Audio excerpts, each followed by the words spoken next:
Salam, xoş gördük. Bugün sizlərlə ümumi verilən bir sual haqqında danışacağım.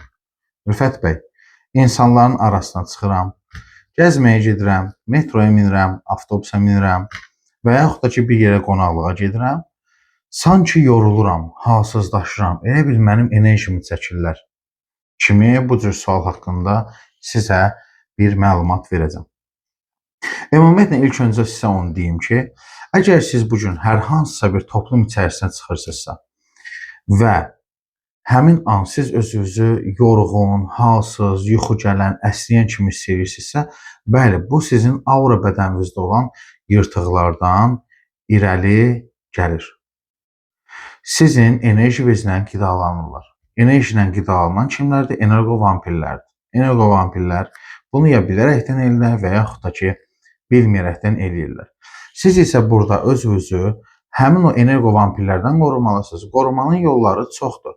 Siz özünüzə hər səhər bir qorunma qalxanı yarada bilərsiniz. Bunu Ayətəl Kürsü ilə və yaxud da ki, meditativ vəziyyətdə olaraq meditasiya ilə eləyə bilərsiniz. Çox bir növ yolları var bunların. Əgər siz bu yolları öyrənmək istəyirsinizsə, səhifəyə keçid edin, kanala abunə olun. Kanalda hal-hazırda mən daha ətraflı bir məlumat hazırlayacağam sizlər üçün.